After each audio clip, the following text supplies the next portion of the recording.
Bon matin à vous tous. Que vous êtes disciplinés. On vous demande une fois et tout le monde s'assoit tranquille. Merci encore une fois d'être ici. Alors ce matin, je vais apporter la parole sur un sujet qui pour moi est difficile. Je viens d'une famille où mon père était très mélancolique et je pense que j'ai hérité de sa nature, de son caractère. Alors pour moi, démontrer de la joie, là, c'est un combat de tous les jours. Mais ce temps dans la parole de Dieu à lire des versets sur la joie, ça m'a été ça a été une grande bénédiction pour moi, un grand bénéfice.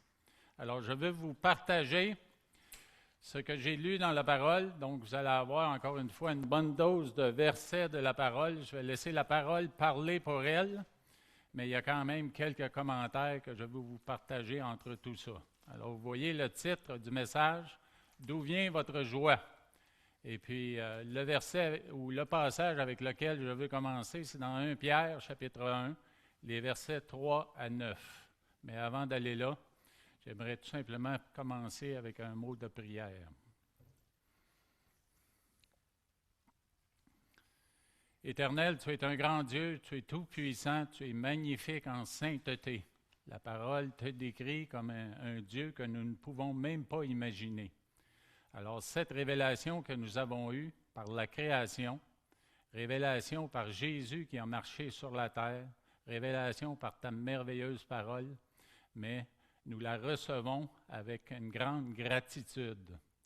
Alors, merci parce que toutes ces choses te décrivent comme un Dieu qui est puissant, un Dieu qui est magnifique en justice, en amour, en sainteté, et dans tous ces merveilleux attributs qui sont décrits dans ta parole.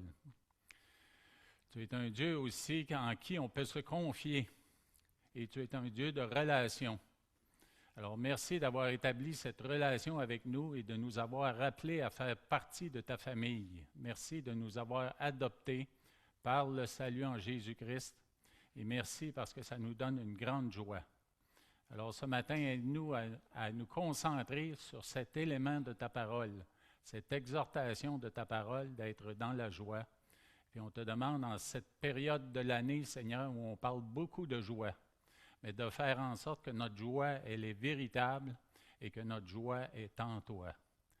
Alors merci de parler à nos cœurs ce matin et merci de nous encourager à cette joie qui est éternelle parce que nous avons un salut éternel.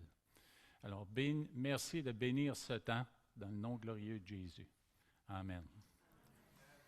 Je me rappelle au début de ma vie chrétienne, j'écoutais beaucoup Charles Swindoll parce qu'il avait son émission à 8h30 le matin, si je me souviens bien. Et puis, quand je voyageais pour aller à Montréal, j'étais souvent sur la route. Et puis, j'écoutais quelques émissions comme ça en série parce que ça pouvait prendre jusqu'à 1h30 en temps d'hiver, tempête de neige et tout le reste, là, pour me rendre au travail. Et puis, il racontait cette histoire-ci.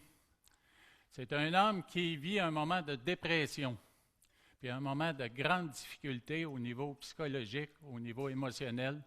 Et puis, il décide d'aller voir un conseiller.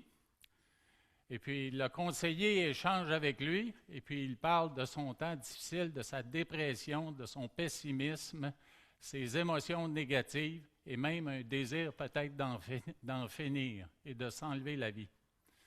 Et puis, le conseiller le laisse parler pendant un bon moment, puis il lui dit, « Je pense que j'ai une solution pour toi. » Et la solution, là, c'est à un théâtre pas loin d'ici. Il y a un clown humoriste qui est là, mais il fait en sorte qu'il est tellement drôle que les gens se roulent dans les allées, tellement il rit. Alors, tu devrais aller le voir, puis tu devrais aller le visiter, ça va te faire beaucoup de bien. L'homme regarde le conseiller, puis il lui dit, « Cet homme-là, c'est moi. » Alors, oui, dans le monde, on a toutes sortes de dictons, toutes sortes de phrases qui encouragent à la joie. Par exemple, il y en a une qui dit que tout ce que nous avons besoin pour être heureux, c'est d'avoir une chose à faire, une personne à aimer et une chose à espérer. C'est sûr que ces trois choses-là, ça peut rejoindre des principes qui sont dans la Bible, mais ces dictons-là après un certain temps, mais ça passe et puis ça n'apporte pas une joie qui est durable. Mais dans la parole de Dieu, elle nous parle, elle, d'une joie qui est durable.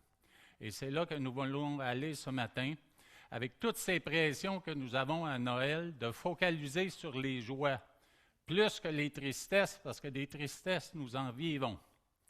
Et ce n'est pas nécessairement facile de focaliser sur les joies, alors que dans la vie, nous vivons toutes sortes de défis. Dieu sait que la vie sur cette terre, elle est faite de vallées et de montagnes. Le livre des psaumes confirme cette vérité. Il y a justement dans toutes ces recherches que j'ai lues, dans ces choses que j'ai lues, j'ai lu quand je parle de dicton, mais j'ai lu un proverbe chinois qui dit ceci.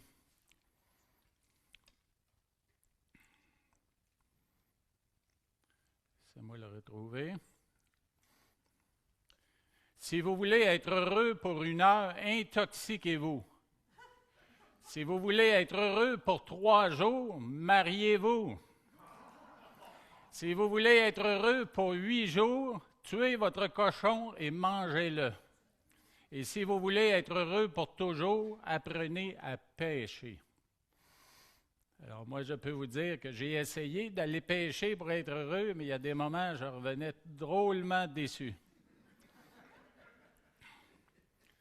Alors, pas dans la parole de Dieu, mais dans le dictionnaire Larousse plutôt, on voit ceci comme définition de la joie ou du bonheur. Sentiment de plaisir, de bonheur intense, caractérisé par sa plénitude et sa durée limitée, et éprouvé par quelqu'un dont une aspiration, un désir est satisfait ou en voie de l'être.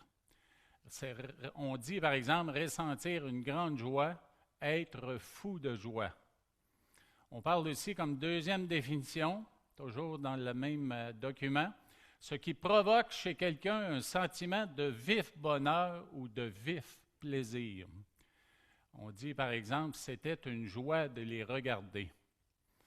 Alors, regarder un spectacle, regarder ses enfants évoluer, regarder quelque chose qui, sous nos yeux, nous apporte une certaine joie qui est temporaire.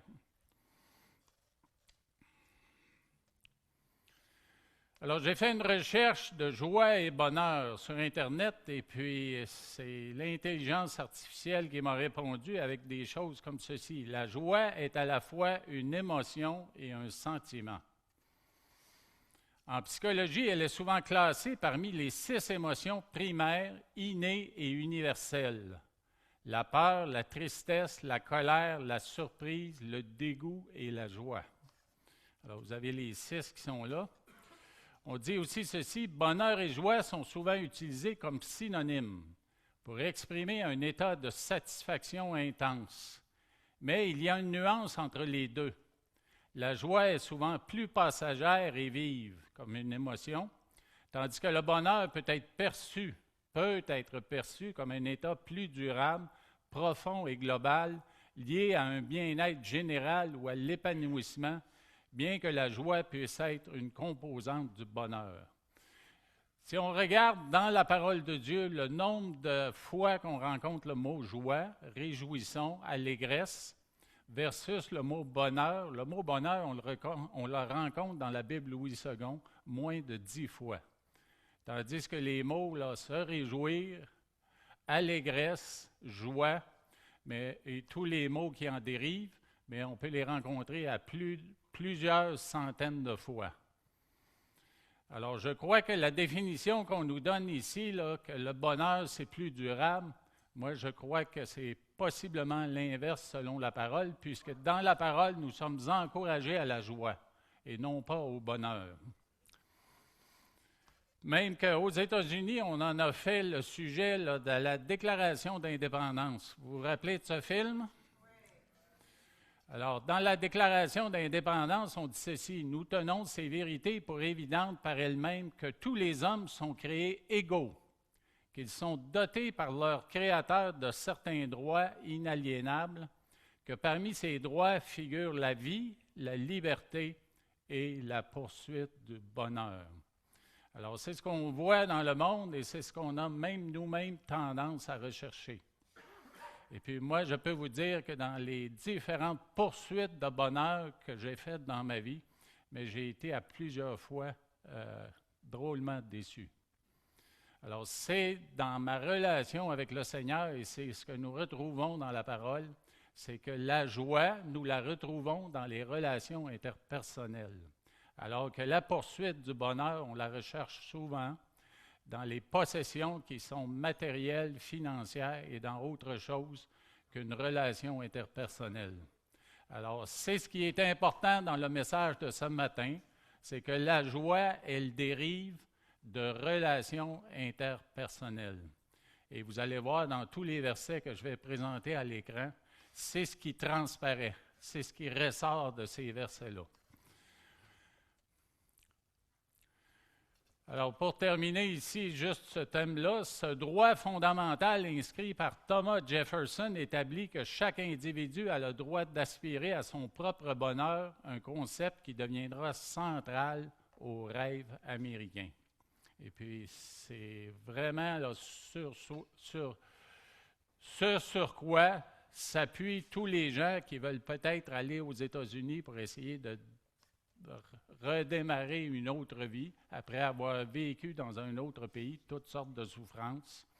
Mais on réalise qu'il manque quelque chose, même si on parle du Créateur dans la définition qui est inscrite à l'écran. Alors, la Bible enseigne que la recherche continuelle de la joie n'est pas une quête égoïste, mais une réponse à l'amour de Dieu, trouvant sa source en Christ et dans le Saint-Esprit, même au milieu des difficultés, en se réjouissant dans l'espérance et en déposant ses fardeaux sur Dieu. Cette joie fait partie du fruit de l'Esprit, qui est la force intérieure des croyants. C'est une puissance, on l'a vu la semaine passée, Dieu nous donne la puissance du Saint-Esprit en nous. Et la joie parfaite et complète des croyants ne dépend pas des circonstances. Encore une façon avec laquelle on essaie de trouver le bonheur, c'est en manipulant ou en gérant les circonstances pour les transformer et les changer de manière à trouver le bonheur, et ça n'arrive pas. Alors, pour ce qui est des versets du passage principal, les voici à l'écran. Lisons-les ensemble. « Béni soit Dieu, le Père de notre Seigneur Jésus-Christ, qui, selon sa grande miséricorde, nous a régénérés par une espérance vivante par la résurrection de Jésus-Christ d'entre les morts, pour un héritage qui ne se peut ni corrompre, ni souiller, ni flétrir, lequel vous est réservé dans les cieux, à vous qui, par la puissance de Dieu, êtes gardés par la foi pour le salut prêt à être révélé dans les derniers temps. C'est là ce qui fait votre joie, quoique maintenant, puisqu'il le faut, vous soyez attristés pour un peu de temps par diverses épreuves, afin que l'épreuve de votre foi, plus précieuse que l'or, périssable, qui cependant est éprouvée par le feu, ait pour résultat la louange, la gloire et l'honneur, lorsque Jésus-Christ apparaîtra, lui que vous aimez sans l'avoir vu, en qui vous croyez sans le voir encore, vous réjouissant d'une joie ineffable et glorieuse, parce que vous obtiendrez le salut de vos âmes pour le prix de votre foi. » N'est-ce pas merveilleux? Alors, bien sûr, dans ce passage, on voit l'Évangile, la bonne nouvelle de Christ, puisqu'on parle de son sacrifice. On voit la joie qui est mentionnée à quelques reprises. On parle d'une joie qui est ineffable. Et le mot ineffable, vous savez ce que ça veut dire? Ça veut dire qu'il est difficile de l'expliquer. Il est difficile d'en parler pour bien la décrire. C'est une joie qui dépasse la compréhension, un peu comme la paix du Seigneur qui aussi dépasse la compréhension. Alors, vous voyez, dans ce passage, on parle de salut de vos âmes, on parle d'espérance, on parle de foi, bien sûr de joie, et on parle d'épreuve. Alors, vous voyez comment Paul a lié tout ça ensemble pour montrer que oui, la joie, elle est possible. Il est possible de la rechercher et de la trouver malgré les épreuves, mais tout ça dans la relation qui est premièrement établie avec qui? Jésus-Christ, notre Seigneur. Et puis c'est ce que nous voyons dans la parole de Dieu. Alors la joie dans la parole de Dieu, bien sûr, il y a de la joie décrite dans la parole de Dieu pour le salut d'une âme. Il y a eu de la joie dans le ciel pour le salut de votre âme. Dans Matthieu 18, 13, il est écrit « Et s'il la trouve, je vous le dis en vérité, elle lui cause plus de joie que les 99 qui ne se sont pas égarés. » Bien sûr, on parle de brebis et on parle de grand berger. Alors, le grand berger est dans la joie quand il trouve une brebis qui est perdue. Et c'est comme ça que la parole de Dieu nous décrit. Avant que nous connaissions Jésus comme Seigneur et Sauveur, nous sommes des brebis qui sont perdues. Et puis le Seigneur, quand il nous appelle à lui et qu'il nous convainc d'accepter comme Seigneur et Sauveur, nous devenons une brebis qui est trouvée, retrouvée.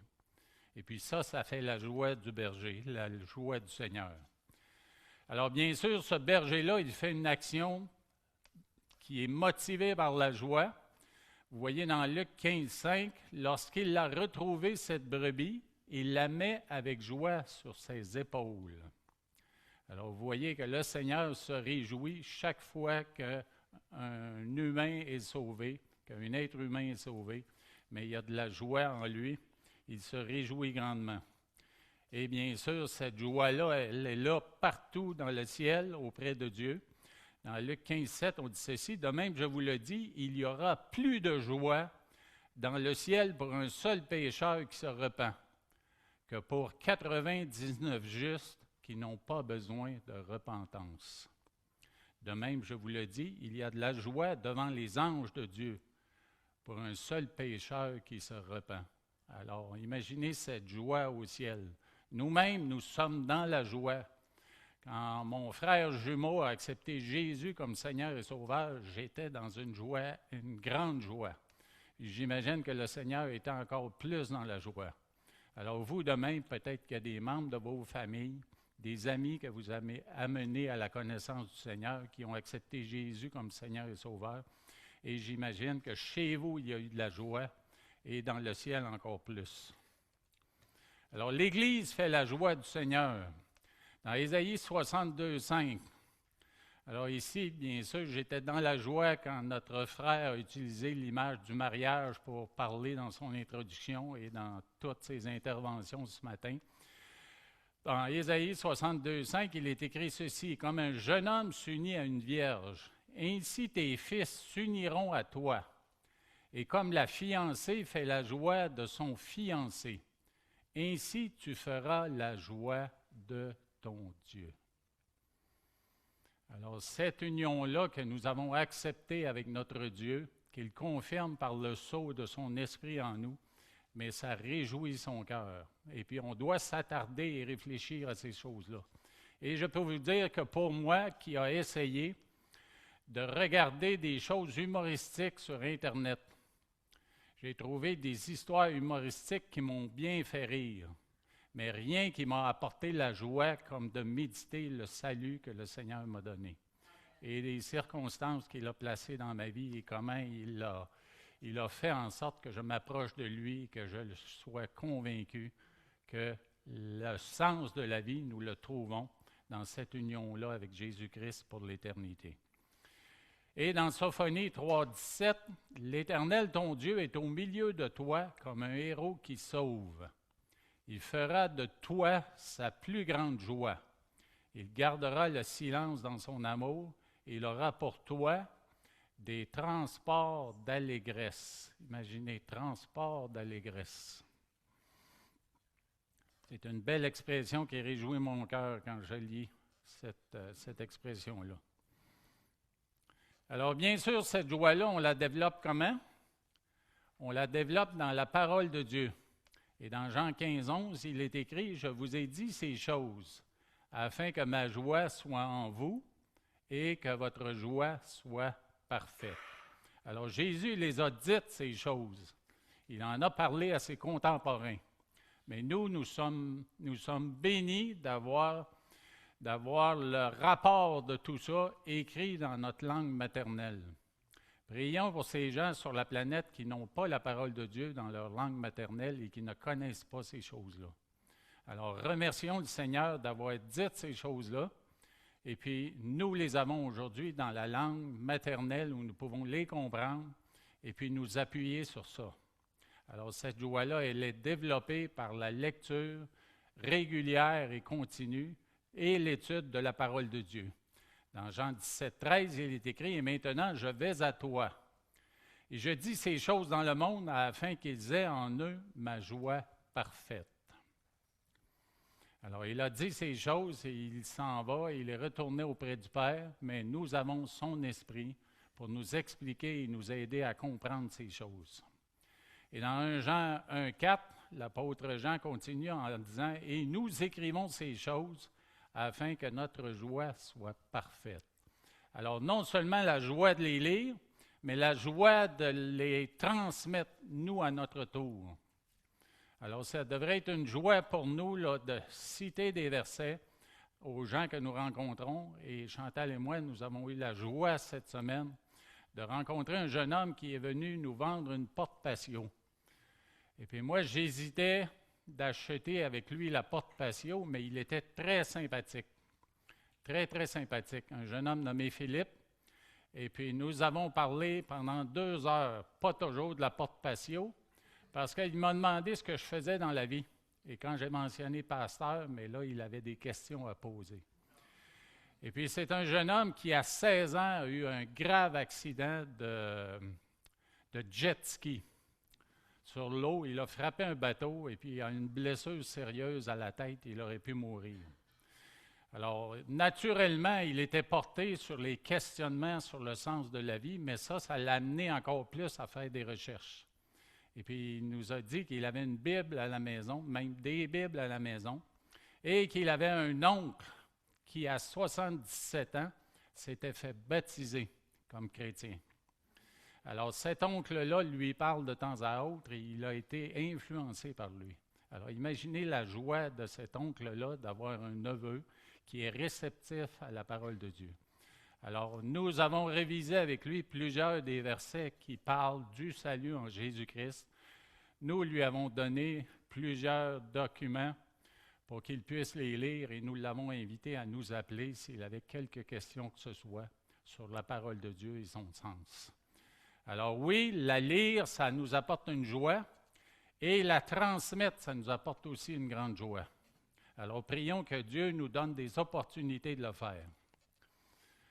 Alors la joie, c'est plus qu'une simple idée qui nous est transmise par le Seigneur. C'est aussi un ordre, c'est un impératif.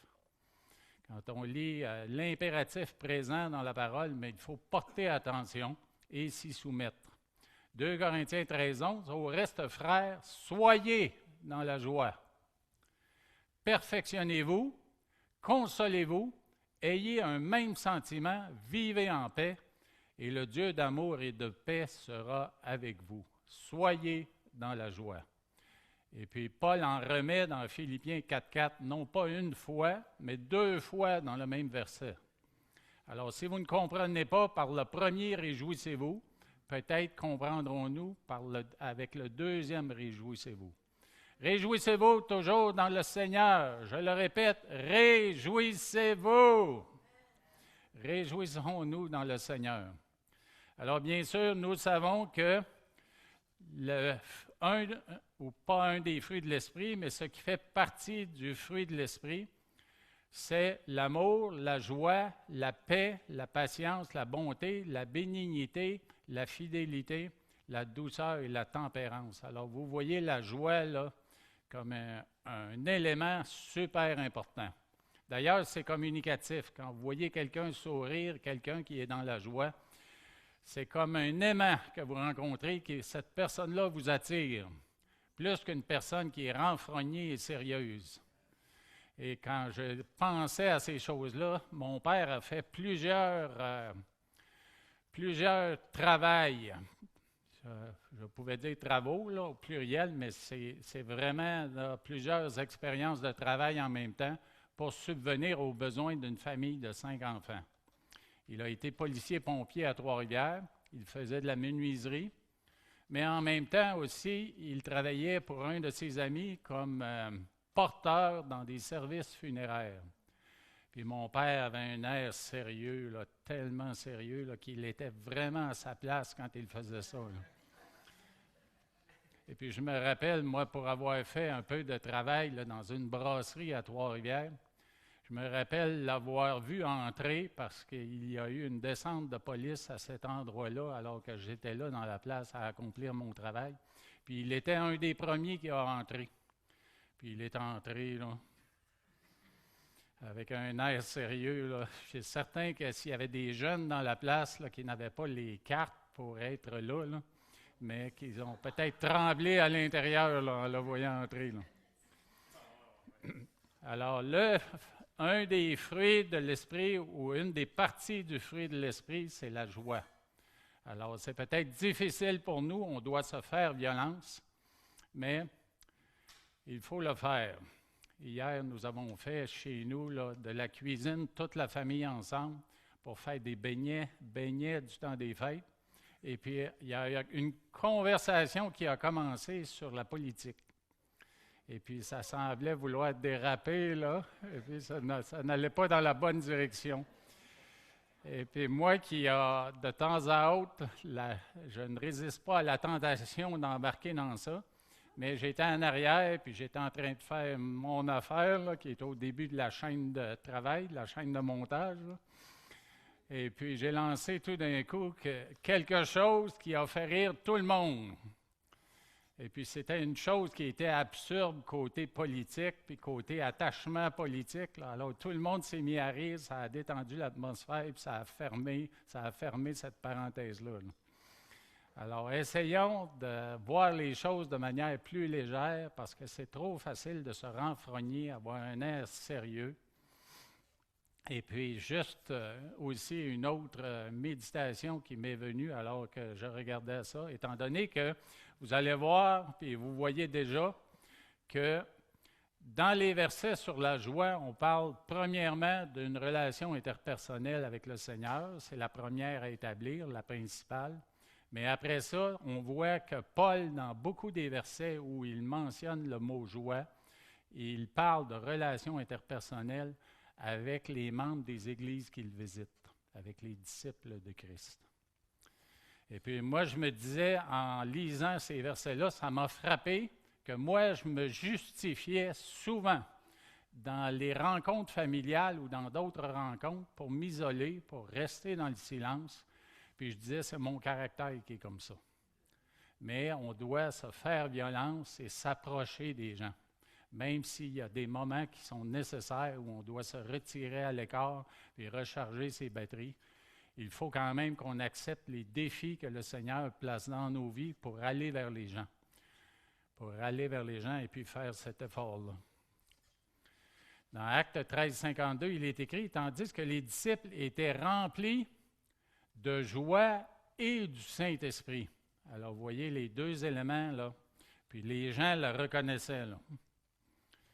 Dans Romains 15, 13, que le Dieu de l'espérance vous remplisse de toute joie et de toute paix dans la foi pour que vous abondiez en espérance par la puissance du Saint-Esprit. Alors, encore une fois, vous voyez joie, foi, espérance et Saint-Esprit.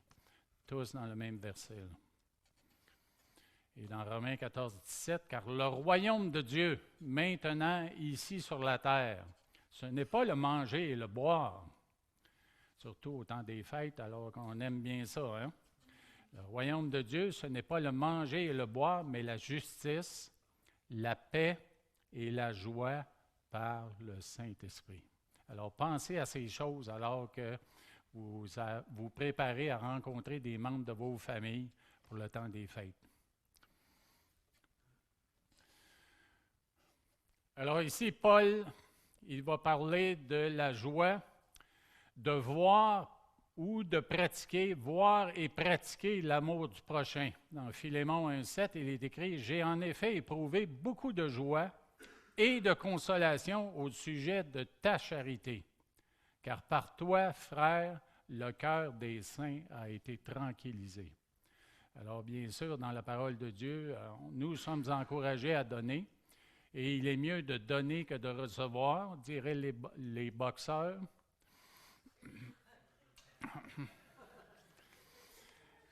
Alors, dans donner, on parle de joie d'exercer l'hospitalité. Recevez-le donc dans le Seigneur avec une joie entière et honorez de tels hommes. Alors, bien sûr, Chantal et moi, dans le passé, puisqu'on avait contact avec beaucoup de gens de l'association Wycliffe et qu'ils envoyaient en Afrique de l'Ouest, entre autres, ils envoyaient des traducteurs de la parole de Dieu qui avaient besoin de parler français. Alors, des Canadiens anglais qui avaient joint Wycliffe, des Américains qui avaient joint Wycliffe, venaient au Québec apprendre le français. Et puis, ils passaient ici au Québec, à Montréal, entre autres, et puis finissaient dans des cours de français à l'Université Laval à Québec, mais ils avaient besoin d'hébergement dans la région de Montréal. Et puis, nous avons fait des rencontres là, joyeuses, des rencontres fantastiques avec beaucoup de missionnaires avec qui on a gardé contact pendant bien des années. Et puis, c'est un peu ce à quoi nous sommes encouragés dans le verset qui est là. Recevez-les donc dans le Seigneur avec une joie entière et honorez de tels hommes, de telles femmes et de telles familles. Alors, un encouragement, c'est vous allez trouver de la joie dans l'hospitalité. Bien sûr, il y a la joie de pratiquer son don, en l'occurrence la miséricorde, dans le verset qui est affiché à l'écran, et celui qui exhorte à l'exhortation, que celui qui donne le fasse avec libéralité, que celui qui préside le fasse avec zèle, et que celui qui pratique la miséricorde le fasse avec joie. Alors, nous recevons des dons du Saint-Esprit, et puis nous pouvons les pratiquer et les pratiquer avec joie.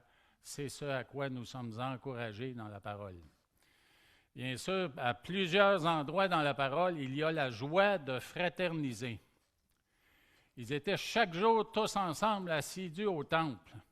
Ils rompaient le pain dans les maisons et prenaient leur nourriture avec joie et simplicité de cœur.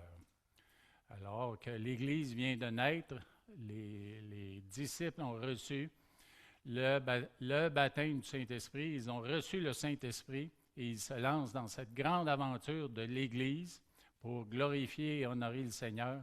Et puis ce sont les activités premières auxquelles ils s'adonnaient et ils le faisaient avec joie et simplicité de cœur. Dans Actes 21, 17, lorsque nous arrivâmes à Jérusalem, les frères nous reçurent avec joie. Encore une fois, hospitalité, fraternité. Philippiens 2, 2, rendez ma joie parfaite, ayant un même sentiment, un même amour, une même âme, une même pensée. Alors, vous voyez ici l'unité. L'unité qui produit la joie. Même chose dans nos familles. Ma mère, je lui parle régulièrement parce que nous avons toujours des études bibliques, puis elle est encore préoccupée alors qu'elle est dans une résidence à Saint-Hilaire qu'elle aime beaucoup. Et puis elle a 92 ans, puis une de ses préoccupations, c'est l'unité de toute sa famille. De ses 5 enfants avec les conjoints, les petits-enfants et les arrière-petits-enfants, plus de 50 personnes. Alors elle est préoccupée par ça. Et je suis convaincu qu'elle prie pour l'unité de toute la famille. Dans Colossiens 2,5, « Car si je suis absent de corps, je suis avec vous en esprit, voyant avec joie le bon ordre qui règne parmi vous et la fermeté de votre foi en Christ. » Alors, vous voyez ce qui fait la joie de Paul, c'est une Église en ordre, c'est une Église qui obéit au Seigneur, c'est une Église qui marche selon sa volonté. Et puis, dans des versets suivants, on voit que le progrès et la croissance spirituelle des croyants, mais ça réjouit Paul, de manifester ma joie au sujet de la part que vous prenez à l'Évangile depuis le premier jour jusqu'à maintenant. Alors oui, venir à la connaissance du Seigneur, c'est une chose, mais par la suite, après cette nouvelle naissance spirituelle, il est important de grandir. Il est important de marcher vers la maturité à laquelle nous sommes appelés. et par laquelle le Seigneur peut nous utiliser dans nos relations interpersonnelles pour évangéliser et proclamer la parole de Dieu. Dans Philippiens 1,5, « Et je suis persuadé, je sais que je demeurerai et que je resterai avec vous tous pour votre avancement et pour votre joie dans la foi. » Alors, vous voyez le mot « avancement » qui est là, synonyme de croissance, synonyme de perfection ou de recherche de perfection.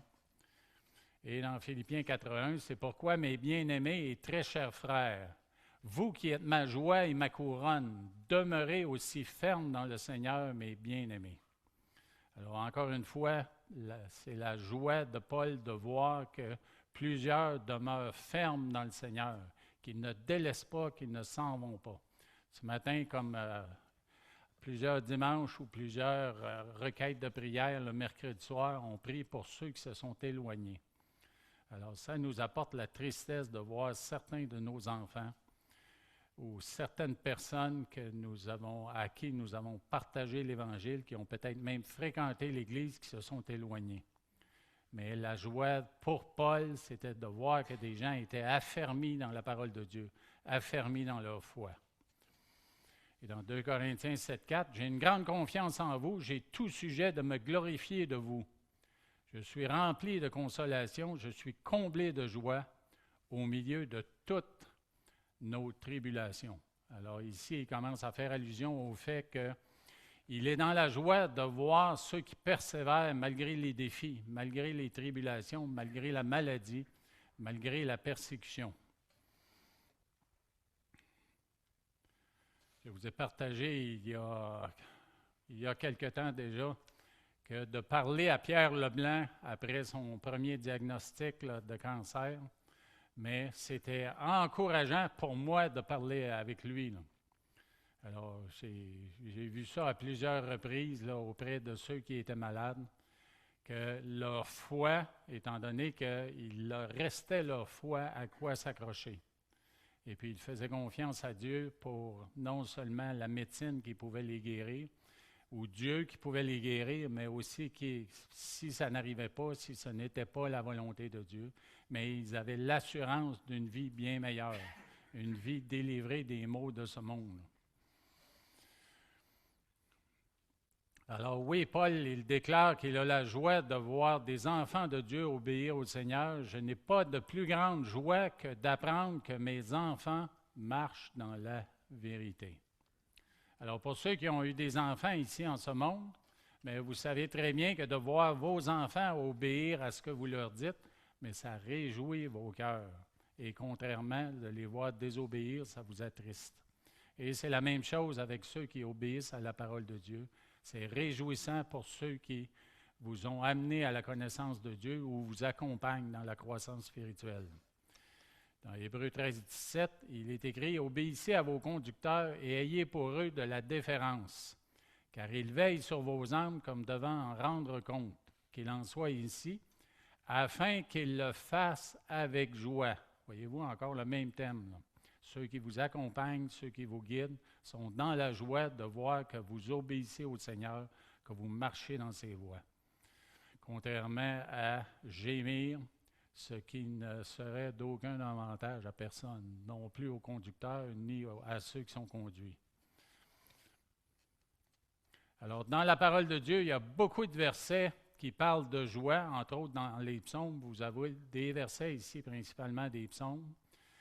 Et puis, je mentionnais au départ là, que la parole de Dieu, parce que Dieu tient compte du fait que notre vie, c'est une vie de vallée et une vie de montagne, mais dans la parole de Dieu, dans les psaumes, on voit ça, surtout de la part de David, là, étant donné qu'il a vécu beaucoup de défis et beaucoup de poursuites pour qu'on mette fin à sa vie de la part du roi Saül. Alors, psaume 26 dit ceci, « Nous nous réjouirons de ton salut. Nous lèverons l'étendard au nom de notre Dieu. L'Éternel exaucera tous tes vœux. Éternel, le roi se réjouit de ta protection puissante. Ô comme ton secours le remplit d'allégresse. Tu fais de lui la source de bénédiction éternelle, tu le remplis de joie par ta présence. Sa présence en nous, son Saint-Esprit. Nous, en sa présence, alors que nous nous retirons dans notre chambre de prière pour prier, méditer sa parole, eh bien, ça réjouit nos cœurs, ça apaise nos cœurs. L'Éternel est ma force et mon bouclier. En lui, mon cœur se confie et je suis secouru. J'ai de l'allégresse dans le cœur et je le loue par mes chants. Est-ce que vous avez ce matin de l'allégresse dans votre cœur? Amen. Alors, cherchez la présence du Seigneur, allez en sa présence et il va réjouir vos cœurs. Car sa colère dure un instant, mais sa grâce toute la vie. Le soir arrivent les pleurs et le matin l'allégresse.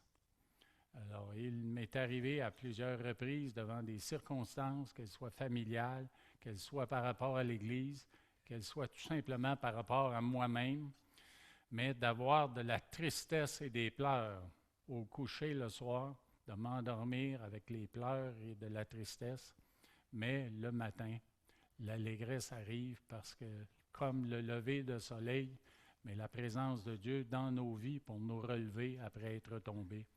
Mais ça nous amène une joie qu'il est difficile de comprendre.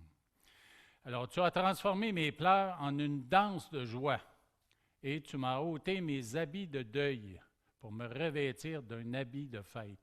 Et là, j'ai choisi la version sommaire parce qu'elle était plus illustrée, là. Alors, une danse de joie, j'ai laissé des habits de deuil pour revêtir un habit de fête.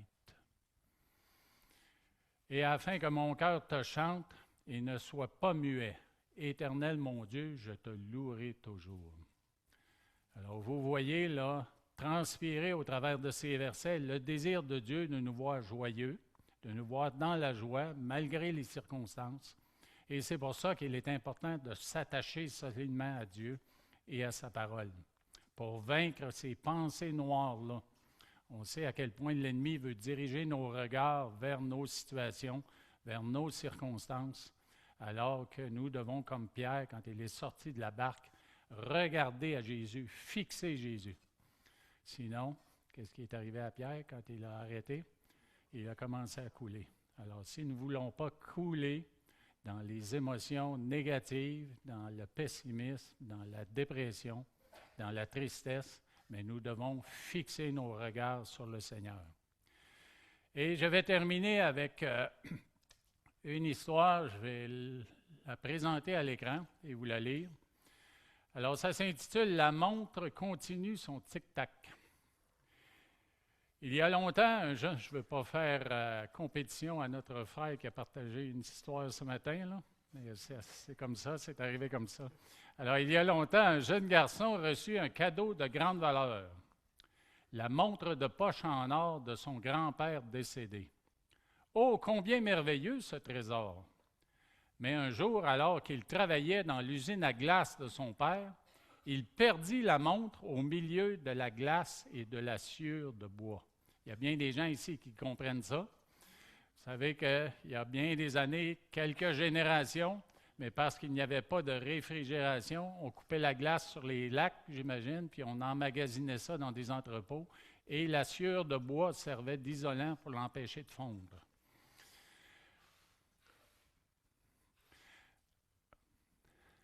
Il chercha encore, devenant de plus en plus frénétique, mais toujours pas de montre. Soudainement, une pensée vint à son esprit. Il s'arrêta et dans le silence du bâtiment, il perçut le faible tic-tac de la montre. Dieu nous a donné le précieux don de la joie en Jésus. Il est facile de perdre cette joie au milieu des allées et venues précipitées de nos vies. Heureusement, cette joie est toujours là, prête à être saisie. Si seulement nous pouvions faire pause et écouter la merveilleuse présence de Jésus dans notre cœur. Alors, j'espère que ceci et les versets qui ont été mentionnés vont vous amener à considérer que la vraie joie, c'est dans des relations interpersonnelles. Et puis, ça résume les deux grands commandements de Dieu, n'est-ce pas? Aime le Seigneur ton Dieu, ton cœur, ta pensée, ton âme et ta force. et aime ton prochain comme toi-même. Alors, la joie, elle est dans notre relation avec notre Père céleste et notre Seigneur, et elle est dans les relations interpersonnelles. Alors, résistons l'envie de nous isoler pour aller bouder. Il est bon de s'isoler pour aller prier, mais résistons d'aller s'isoler pour bouder.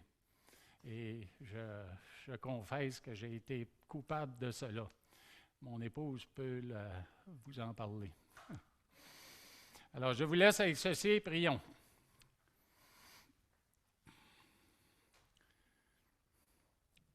Dieu Tout-Puissant, c'est vraiment une joie de lire ta parole et puis de voir à quel point pour toi la joie, elle est importante. On sait que toi, tu es joyeux, tu te réjouis du fait que des âmes sont sauvées et tu te réjouis du fait que tes disciples grandissent en maturité spirituelle. On te remercie, ô Éternel, pour ton esprit qui est en nous, qui alimente cette joie-là.